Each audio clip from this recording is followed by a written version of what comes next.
Selamat pagi, semuanya. Slide ini adalah halaman judul presentasi kita tentang pengantar ekonomi, khususnya materi mengenai pengambilan keputusan. Presentasi ini disusun oleh Rahayu dan Agus Andrianto dari Prodi Teknik Industri, Universitas Teknologi Nusantara. Selamat pagi, hadirin. Pada bab 4 ini, kita akan membahas tentang pengambilan keputusan. Setelah mengikuti materi ini, diharapkan Anda mampu 1. Memahami pengertian pengambilan keputusan, 2. Memahami tingkat-tingkat pengambilan keputusan, 3. Memahami jenis-jenis pengambilan keputusan, 4. Memahami kategori pengambilan keputusan, 5. Memahami bagaimana sebenarnya manajer mengambil keputusan. Pastikan Anda memahami uraian materi dan mengerjakan soal latihan. Jika ada kesulitan, jangan ragu untuk bertanya. Materi kita hari ini mencakup pengertian pengambilan keputusan. Tujuan pembelajaran 1 adalah memahami tentang pengambilan keputusan. Pada slide ini, kita membahas bahwa pengambilan keputusan adalah bagian tak terpisahkan dari kehidupan manusia. Ini adalah proses mental yang mengarah pada pemilihan tindakan dari berbagai alternatif. Manusia adalah pembuat keputusan, dan setiap tindakan memerlukan pengambilan keputusan sebelumnya. Keputusan sehari-hari seringkali sederhana, namun tetap memerlukan pertimbangan. Pengambilan keputusan adalah memilih satu alternatif terbaik dari yang tersedia. Ini memerlukan pertimbangan, perbandingan, dan studi. Keputusan dibuat untuk memecahkan masalah dan mengandung risiko kegagalan. Risiko ini ada karena adanya probabilitas kegagalan. Slide ini juga menyajikan pengertian pengambilan keputusan dari para ahli seperti Robbins, Ciptono, Kepner, dan Drummond. Slide ini melanjutkan pembahasan mengenai definisi pengambilan keputusan dari berbagai ahli, seperti Mondi dan Premeus, George R. Terry, dan Sondang P. Siagian. Intinya, pengambilan keputusan adalah memilih alternatif terbaik untuk mencapai tujuan, baik secara individu maupun kelompok. Beberapa faktor yang memengaruhi pengambilan keputusan adalah A. Dinamika individu dalam organisasi, B. Dinamika kelompok dalam organisasi, C. Dinamika lingkungan organisasi. Slide ini membahas tentang tingkat-tingkat pengambilan keputusan.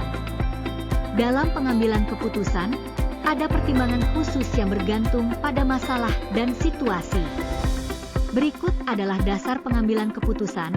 A. Pengambilan keputusan berdasarkan intuisi, subjektif, cepat, cocok untuk masalah kemanusiaan. B. Pengambilan keputusan berdasarkan rasio, objektif, untuk masalah rasional. Tujuan pembelajaran 1-2 adalah memahami tentang tingkat-tingkat pengambilan keputusan. Slide ini melanjutkan tentang dasar pengambilan keputusan. C. Pengambilan keputusan berdasarkan fakta, data, sehat dan baik, tetapi sulit mendapatkan data valid. D. Pengambilan keputusan berdasarkan pengalaman, bermanfaat sebagai pengetahuan praktis, tetapi situasi masa lalu dan kini bisa berbeda. E. Pengambilan keputusan berdasarkan wewenang, lebih mudah diterima, tetapi bisa menimbulkan rutinitas dan diktator. Tingkatan pengambilan keputusan meliputi otomatis, memoris, dan kognitif. Slide ini menjelaskan jenis-jenis pengambilan keputusan yang dibagi menjadi dua berdasarkan masalah yang dihadapi. Keputusan terprogram, rutin, berdasarkan kebiasaan, aturan, dan prosedur, dan keputusan tidak terprogram, untuk masalah baru dan tidak terstruktur, memerlukan judgemen, intuisi, dan kreativitas. Model pengambilan keputusan rasional terdiri dari 4 langkah: identifikasi masalah, pengembangan alternatif solusi, serta implementasi dan evaluasi solusi, Kreitner dan Kinichki. Tujuan pembelajaran 1-3 adalah memahami tentang jenis-jenis pengambilan keputusan. Slide ini menjelaskan model pengambilan keputusan menurut Robbins, 1991 sedih. 1. Optimizing Decision Making Model. 2. Satisficing model, dan 3. Implicite favorite model. Model rasionalitas mengasumsikan pengambil keputusan sebagai manusia rasional yang konsisten dalam membuat pilihan. Langkah-langkah pengambilan keputusan menurut E.F. Harrison meliputi define the problem, identify the decision criteria, allocate the way to the criteria, develop the alternatives, evaluate the alternatives, dan select the best alternative. H. Simon memperlihatkan 3 langkah: identify and define the problem, generate the alternative solutions to the problem, select solution and implement it. Slide ini menjelaskan asumsi yang mendasari pengambilan keputusan menurut Robbins, 2002 sedi 1, kejelasan masalah, 2, pilihan diketahui, 3, preferensi yang jelas, 4, preferensi yang konstan, 5, tidak ada kendala waktu dan biaya, 6, hasil maksimal. Kondisi ideal ini tidak realistis, sehingga dikembangkan model bounded rationality atau rasional terbatas, yang mengasumsikan keterbatasan rasionalitas manusia. Untuk menghindari informasi yang berlebihan, pengambil keputusan menggunakan heuristik atau jalan pintas, seperti heuristik tersediaan dan heuristik keterwakilan. Tujuan pembelajaran 1-4 adalah memahami tentang kategori pengambilan keputusan. Slide ini menjelaskan kategori pengambilan keputusan menurut para ahli. Menurut Simon ada 2 macam keputusan, yaitu 1. Keputusan yang terprogram, programmed decision, dan 2. Keputusan tidak terprogram, non-programmed decision.